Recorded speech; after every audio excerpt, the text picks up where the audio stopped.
Hello everyone, and welcome to our webinar, How to Enhance Online Accessibility and Inclusion in Sport. Today we will explore with our guests strategies for engaging with disabled, international and elderly visitors through your websites. Throughout the session, we will showcase proactive steps our guests have taken to provide equal online access to their supporters and stakeholders. Sport's very close to my heart. I'm an ex-athlete myself. I'm also neurodiverse, and I don't believe that I would have started my business the way I have if I hadn't had a sporting background. But before we go full into it, I would like to introduce you Michael. He's our head of marketing, and he will take you through some basic housekeeping. Hello everyone. Before we dive into a great conversation, just some webinar housekeeping. Everyone is unmuted, just to avoid any background noise. To enable live caption, please select live transcript at the bottom of the Zoom screen and then press show subtitles. Any questions, please direct them to the Q&A button at the bottom of the Zoom screen. We'll collect these together and then our guests will be able to discuss them at the end. If you do have any problems or technical issues, please drop them in the chat at the bottom and our team will be able to help you. This webinar is being recorded, so if you want to look back on it or colleagues haven't attended, we'll be sharing that with everyone after this. Please enjoy it and thanks very much for joining us. Thanks very much, Michael. So first of all, we'll do our introductions to the panel.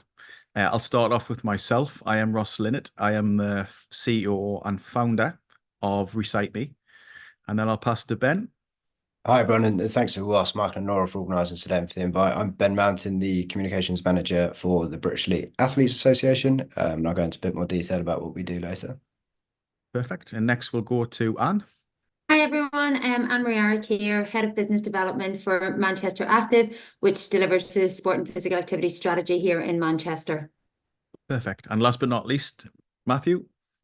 Thank you, Ross, and thank you to Recite for inviting us onto this webinar. I'm Matthew Williams. I'm the PR and Marketing Manager at the Homeless World Cup Foundation. Perfect. Cool. Right. Unfortunately, Rachel couldn't make it, so anybody who come for her side, we apologise, and we're hoping to do something in the future with her. So we shall start off. As we know, sport has a profound impact on mental health, and its ability to unite people is unrivaled. It's a force for good in our world, and it can transform so many societies. However, not everyone has equal access to participate, whether that's due to disabilities, language barriers, neurodiversity, age. Some people face quite sizable obstacles in fully engaging with the sport they love. And one of the facts that shocked me was a YouGov survey found that a staggering 68% of global sports fans agree that sport needs to become more inclusive. And this isn't a cohort of, sampling a section of neurodiverse people. This is sports fans all around the world. 68% believe sport is still not inclusive enough. And today we're going to explore how we can make it more inclusive with our expert panels. So first of all, I will start with Anne. She has done some fantastic work with Manchester Active with regards to engaging in a diverse community in the Manchester area. So I will start off with a quite big probing question, and then hopefully it'll just flow after that. But sports is renowned for bringing people together. How do you see it bringing members of your community together? Thanks, Ross. When I seen this question, as you just said, it's a hugely weighted one. I could probably take up the whole seminar with examples of it. But when I sat down and thought about it, really the key thing for me is it's indiscriminate. It allows to break down barriers that exist outside of sport, and you don't tend to find them as much when people are being active and taking part in sporting activities. We've seen it in Manchester in terms of we're a very multicultural city, and you'll see sport bring together such diverse communities with very different cultural backgrounds that and wouldn't normally mix. But you see them come onto a pitch or go for a walk or come onto a court, and all of that kind of melts away. And I think that that's one of the fantastic things about sport, and everyone on this obviously is very sport enthusiastic, and what I'm saying they'll have witnessed for themselves. But for me, I think that sport is really such a unique thing that it's nearly like you leave your issues at the door when you walk into that environment. I'm not saying that you don't pick them back up again, but certainly it's been a mechanism to bring communities together, not just in Manchester. Obviously, from my accent, you can hear I'm from Northern Ireland.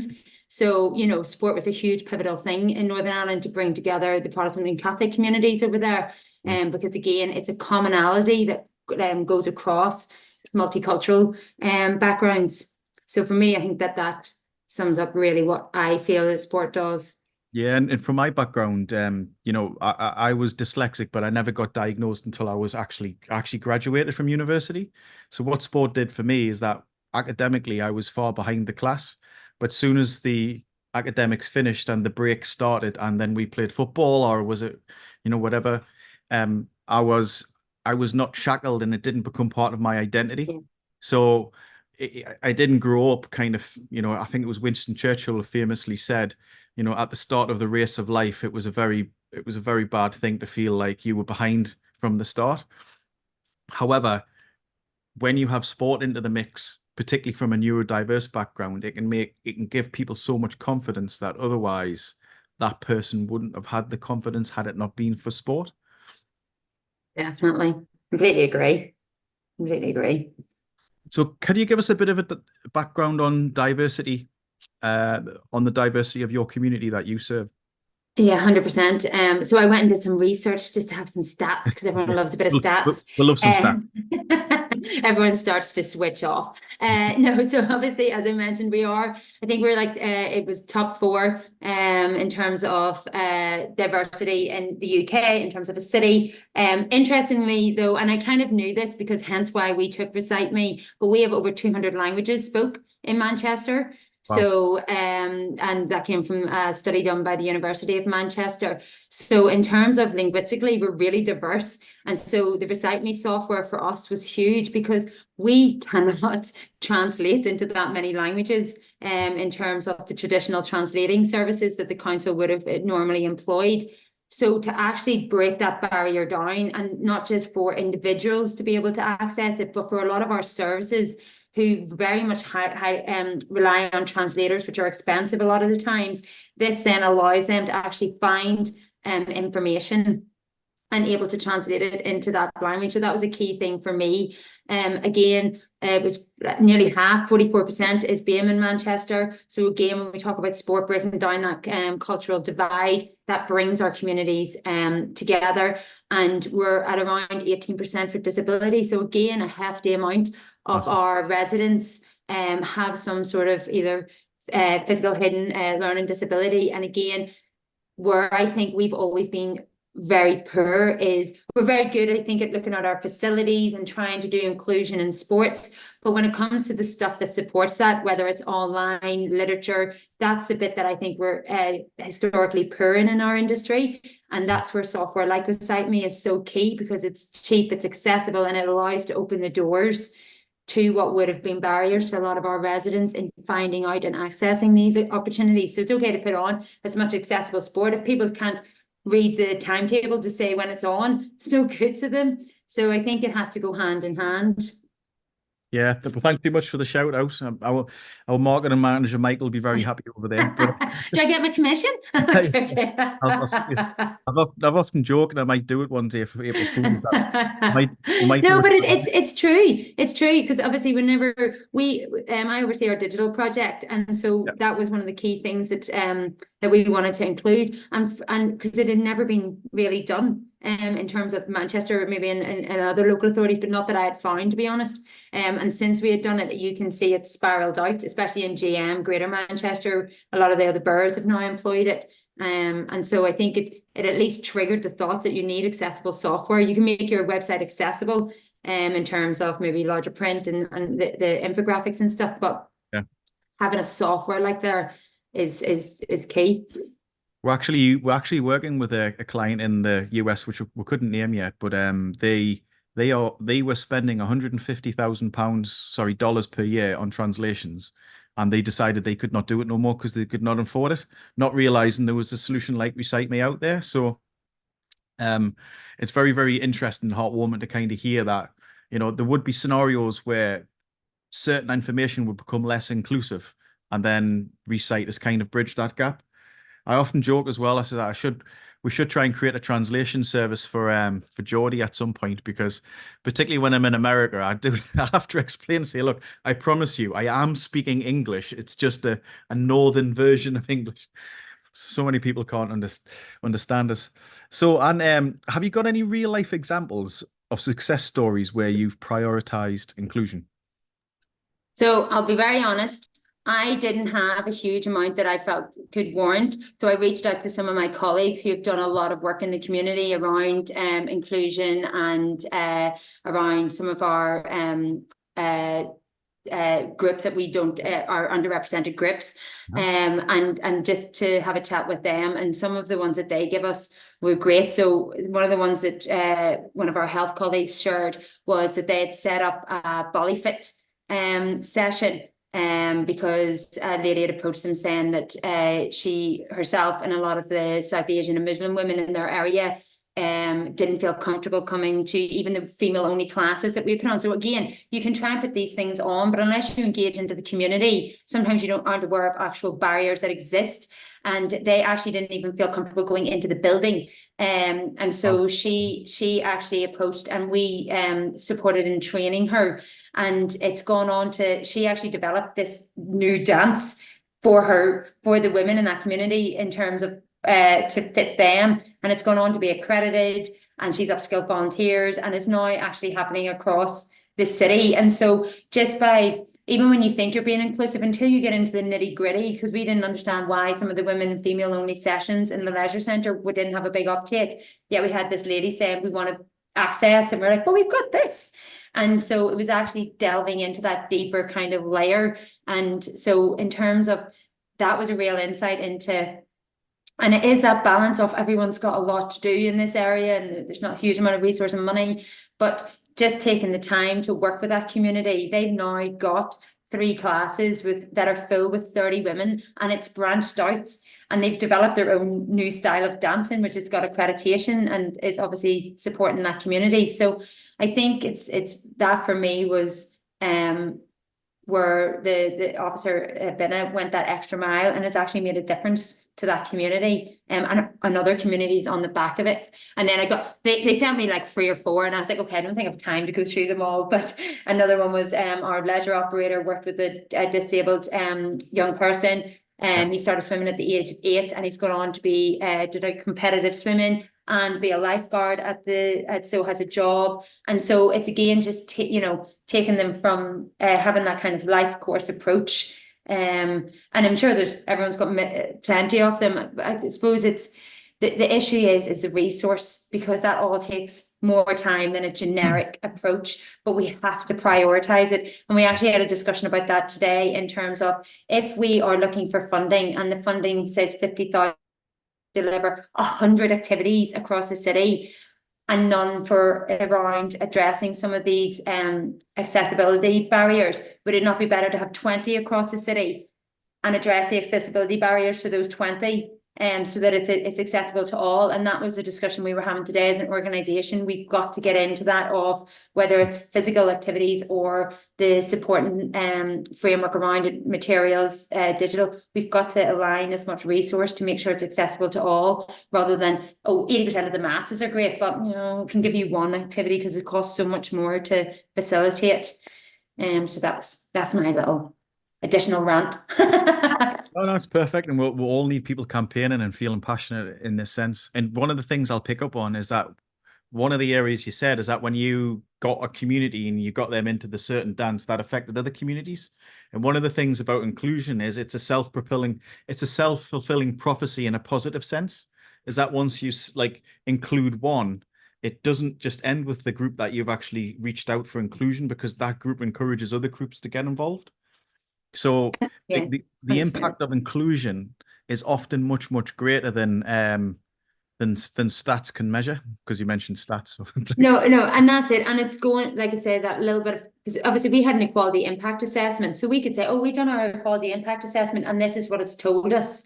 Yep. But it's getting into actually taking the time and the resource to get into the layers, because that's in some ways a tick the box exercise. Yeah. Absolutely. And it is about real life people and real life change. So fantastic. Well, thank you very much for that. It was very, very enlightening. Now we move on to Matthew Williams. Matthew is, I mean, what can I say about this? What's your position, Matthew, within it? There are too many to mention, but officially it's the marketing and PR manager at the Homeless World Cup. Right. And I think it's phenomenal that you guys have got a Netflix film, right? So Yeah. obviously my first question is going to be, tell me about the Homeless World Cup and how you managed to get a Netflix film. Yeah, well, again, bit like Anne, might need the whole session around Netflix. It's been about 10, 12 years in the making, Ross. So we're lucky to have some fabulous ambassadors, Homeless World Cup champions. Colin Farrell is one of them. Really? He fell in love with the Homeless World Cup in 2008, 2009. And he was the main instigator behind the film, but it has been conversations that have been going on since 2011, 2012. So you can imagine, I've only been there for 3 years. You can imagine the delight of our founder, Mel Young, when finally we got to watch the film, The Beautiful Game. So a little bit about the Homeless World Cup, because we have existed before Netflix, but Netflix has obviously taken us to the masses, which, as marketing and PR manager and commercial and sponsorship and fundraising, we knew it would open a lot of doors to us. We knew we'd have new supporters and more people would hear about the Homeless World Cup. So we're a charity, we're a foundation. My accent wouldn't give it away, but we're based in Scotland, in the capital city, Edinburgh. And it's a very small team. There's officially 5 of us at the moment, including the founder and chief operating officer. So we do a hell of a lot around the tournament. The tournament speaks for itself, really. I think if you watch the film, or you go on our website, it's a street soccer tournament, which brings together, we're a bit like a FIFA or an Olympics, but with kind of less budget and less staff. And we put our tournament on every year. So it's an annual football tournament across 8 days, started in 2003 in Austria. And we've had it ever since, until obviously COVID put a stop to that in 2020 and until 2022. Last year we were in Sacramento. So we have member countries. We have 70 global member countries right across the globe. So we are a global charity. And we invite our member countries to compete in the Homeless World Cup. Unlike the FIFA World Cup and supporting England, no teams go home early. So all the teams play for a week. All the teams find their standard by finals day. So they play every day. We have groups. And some of the teams, especially the South Americans, as you can imagine, the Mexicans, the Brazilians, excellent footballers. And then we have some countries that might have just kicked a ball last week or a week before the tournament. So sport is at the heart of what we do, but it's about our players and about our member countries. So as you can imagine, with a kind of brief description there's a lot of rich content for Netflix and the film. So the film, if you've not watched it, is The Beautiful Game. Bill Nighy, Michael Ward, bit of a British underdog, quite a family-friendly movie as well. It's inspired by the Homeless World Cup. So the stories from the actors are fiction, but all of those stories, we have hundreds of thousands of players that go through programs throughout the year who could exactly say, that's my story. That's happened to me, whether it's sofa surfing, whether it's a fallout with family, addiction, mental health. Homelessness is such a complex issue, and globally it could be different. Pakistan could be natural disaster. America could be mental health. So we have a window into all of these issues, and players are invited to play football. Football, depending on who you support, can be a beautiful game. It's a universal language. All you need is a ball. So we've got a good concept and a good model. Netflix took that and turned it into a 2-hour film, which ticked the box. If I was to give Netflix a checklist of what we wanted the tournament to look like, that is our tournament. So we go to capital cities. The film's set in Rome. We've been to Rio, Paris, Cape Town, Cardiff, Amsterdam. This year we're going to Seoul in South Korea. So it's brilliant. We were out there last. So it's like I say, I'm very passionate about sport and football in general, but also charity work as well. So I feel very fortunate to be doing so many jobs as part of the Homeless World Cup, and Netflix has just given us such a boost in our profile awareness, Ross. A great platform. So I'm assuming that with it being, you know, multi-nation, that access, particularly for multilingual content, is very important for you guys. Absolutely. It was interesting when you said about the company in the US spending $150,000 a year on translators. We've got a fraction of that budget, and we need to translate to our member countries, Seoul being the prime example. We work with Big Issue Korea.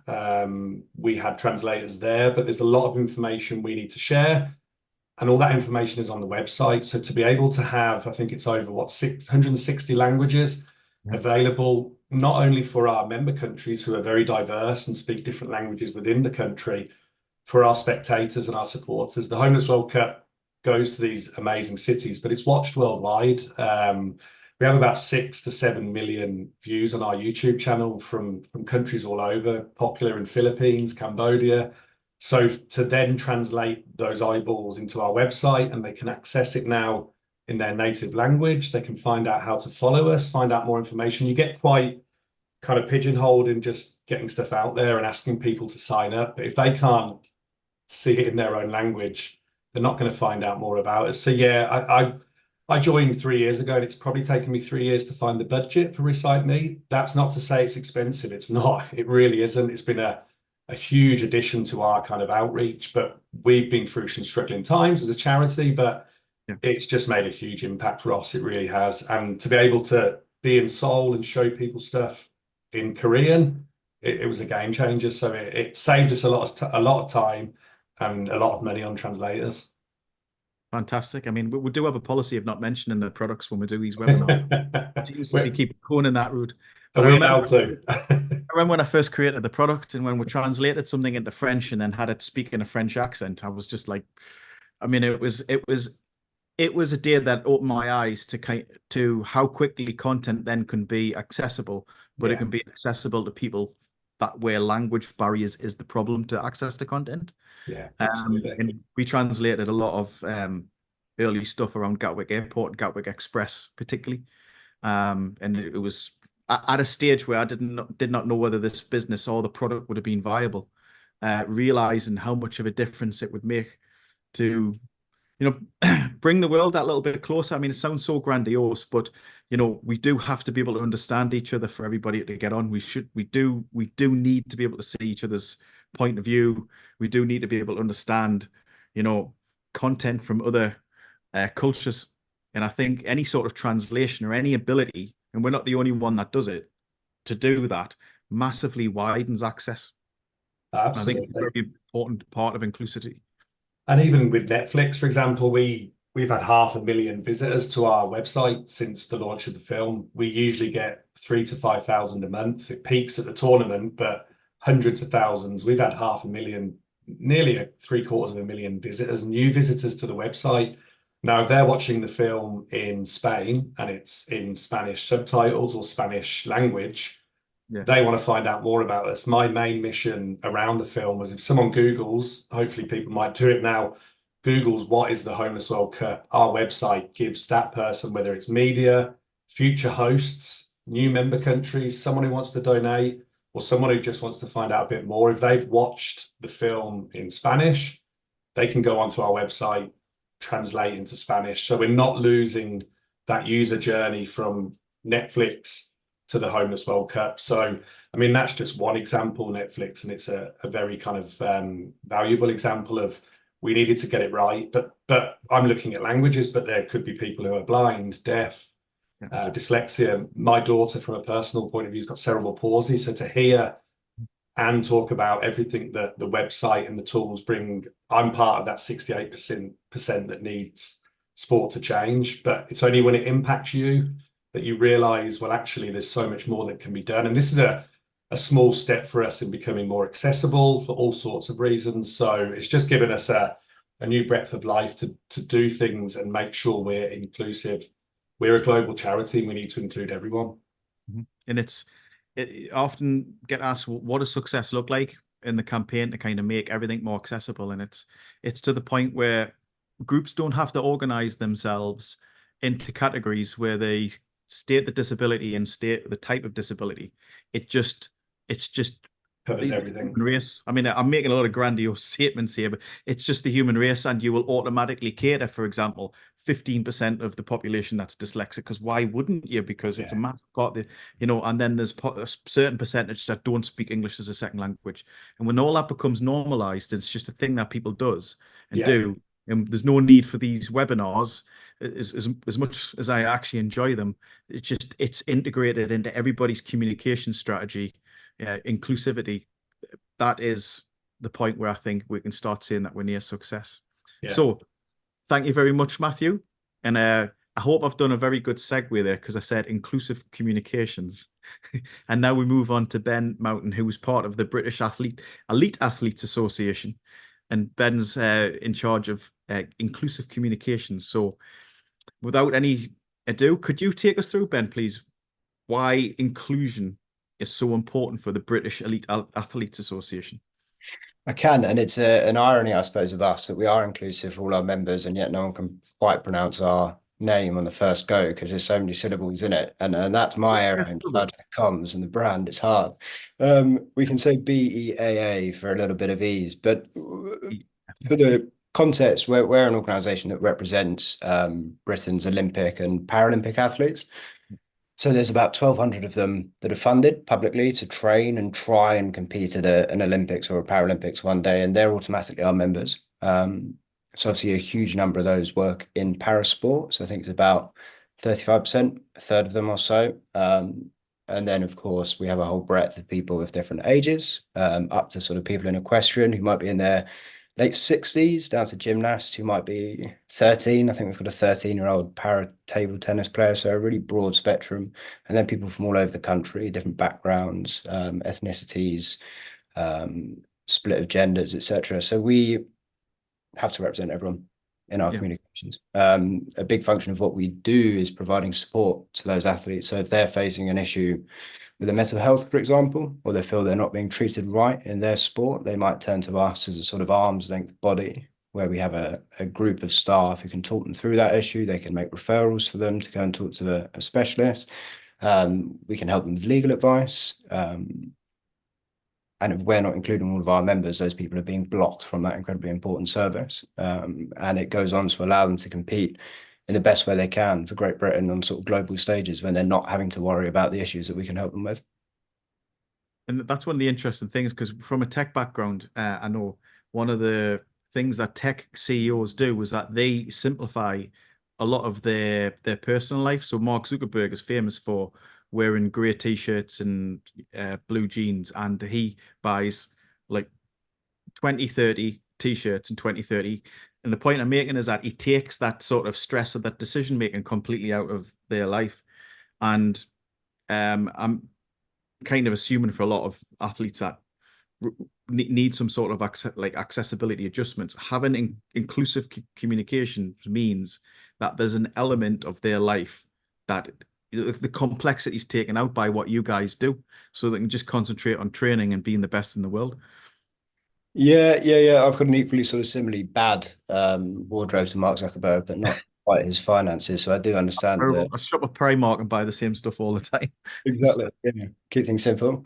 Yeah, and a lot of our para members do face barriers, not just to getting into sport, which is obviously a major issue at a grassroots level, but even once they get up to elite levels. So we're always hearing of para athletes who struggle to travel, for example. You know, they might have a wheelchair that needs transporting and it gets lost, or specialist equipment that's required and it costs a lot. So even at that top level where you could be a sort of globally famous athlete and millions of people watch you every 4 years, you still face those barriers to sport and to getting around. So if we can help to ease those a little bit, take that away slightly, they can then focus on their performance and on their training. A good example recently, there was an athlete, a swimmer, a para swimmer called Tully Kearney, and she spoke about how when they're classified for para sport, so you get a sort of label that puts you in the category of people that you compete again. And that process is actually quite difficult because you have to be pushed to your sort of physical limits, and it can be quite demeaning for para athletes. So that took away for her. It gives her sort of anxiety and stress, and it's not a pleasant experience. So she can't then focus on competing in the pool. So a body like us that can be there to step in and intervene and make life a bit easier and simpler and take away some stresses means that you can put not quite 100%, but almost 100% into your competition and your training. And that really is especially important for para-athletes because they do have to balance so much more than sort of able-bodied counterparts. Absolutely. I mean, I remember back in the day when I was a relatively elite level in sprinting, and one thing that become very clear is that you had to focus all of your life and all of your efforts to being an elite sprinter. It wasn't elite athlete. It wasn't just you had to train hard. Everything around your life had to revolve around this one singular thing. And then any external events that could take you away from that is actually kind of, giving you potentially a disadvantage to another athlete, another part of the world that might have that stuff, and not have to go through those sort of hurdles. Absolutely. I wonder if I could flip this Q&A on its head slightly, Ross, and ask you, as someone who competed at sort of elite level while being reversed, did you find there were some things that dyslexia held you back from in a sporting sense, and some things maybe where neurodiversity can help athletes? Do you know what I felt? And I've likened this to sport. I've likened this to building the business as well. Is when I was younger, the internet was there. I mean, I'm 44 now, and it was roughly when I was in my 20s. There was the internet kind of only really come alive the 4 year prior to that. There was so much information online on optimizing the body. However, somebody like myself who was dyslexic didn't realize it, but couldn't really read for a long length of time without the brain just saying, I'm done. Didn't absorb the same sort of information of coaches all around the world that were giving advice on how to optimize. And some of the stuff is very complex. And now you'd probably have people showing you what to do. But if that information was more inclusive, I think I would have had a much, much greater, appreciation of how creatine, if you supplement with it, how it can help, explosive events or recovery. We used to do cold bathing. That's one of the things that we used to do in the English Institute of Sport, but I never knew the science behind it. And I never knew the science behind it, even though I was massively interested, because I didn't really have the ability to like read the literature. Fast forward 20 years, content's accessible. You can get software that'll read it out. There'll probably be a podcast as well where somebody will talk somebody through it. And then because of social media, it's now cut down more into bite sizes. So you'll have a 30-minute lecture that will then be cut down to probably 10 minutes that has the best bits. It's fascinating to hear you say that. And I raise it because we've been working with a former rower who competed in Tokyo, Kara McMurtry's. Now she's an Olympic rower, but she was struggling, like you said, to understand, I think, and to connect with her teammates. Yep. So she went because she was having huge swings and she was struggling to sort of find her place in sport. And for 5 years, she was on medication to battle bipolar, really quite strong stuff. And it basically knocked her sideways. She couldn't really get herself up. She couldn't focus when she was driving. Her performances dropped, and it obviously a really negative spiral. It was only when she was reassessed much more recently that they said, well, no, you don't have bipolar, you have autism. And because you're a woman, probably it wasn't diagnosed. And when that changed, she was then, within space of about 18 months, I think, able to get up to Olympic standard, go out to Tokyo, compete, on the global stage, and absolutely flew once that was realized. So she now works to help coaches, to help support staff, talk to athletes in a way that works for them, if they are neurodiverse. And she's been doing that with us. And I think her driving that conversation has helped our support team to put neurodiversity right front and center of support with athletes. So they might raise with the sport, have you considered the neurodiversity angle in this issue, or with the athlete themselves who might not know? Because we've seen our members report that there are about 6% of them are neurodiverse. We know that that's probably more like 20. So there's a big gap there, right, in diagnosis. And I suppose a hypothetical situation in which inclusive comms and Recite Me could help is that if somebody comes to us and they do struggle to read text, like you said, or there's something that's stopping them maybe from reaching out in person, if we facilitate them doing that, we make it easier for them to reach out. They might then talk to somebody who for the first time says, look, this could be a neurodiversity issue, and that leads to a diagnosis, which goes on to sort of help them perform and lead a sort of happier and better supported life. That's fantastic. Honestly, it is fantastic to hear, and you'd be surprised how many people that are diagnosed with mental health issues have actually ADHD, and then ADHD is normally very closely connected to dyslexia and autism. So the greater the understanding and the more inclusivity we have for neurodiverse conditions, the more inclusive you naturally become, because you can help that person. It's not just about content, it's about that person interacting with their peer group and then interacting with the coaches. Because you'll probably know yourself, often you are more closer to your coach and you see your coach more often than what you do your parents. And a lot of that is a greater understanding of yourself and how you react to adversity, which is something that sport is very good at. But to understand how you react to adversity, you've often got to know yourself. And if you have a neurodiverse condition that isn't diagnosed, you can sometimes react in ways that are not expected, so, as like you explained yourself. And if I could segue to answer the question is, did it help us anyway? I think one area that I think being dyslexic did help us is I was very aware that I was not excelling at school. So as soon as I got into a position out of school with, whether that be in the sports yard, whether that be the football field, whether that be on the track, it generated a very, very, very, very, very large internal drive to succeed. And I think there's many different reasons why there's a high proportion of dyslexic people become CEOs or entrepreneurs. And I think that's one of them, is that the system kind of doesn't work for you. So you try and create your own system, which is your business, or you become very determined and sure that you are not thick, as some people would say certainly said to me back in the day. So that's fantastic. Has anybody got any questions that they would like to ask me from the panel? No. The So panel Michael? pass. Oh, yeah, oh, sorry, Ben. Yeah, just from the attendees as well. Questions in general, I think for everyone would be great.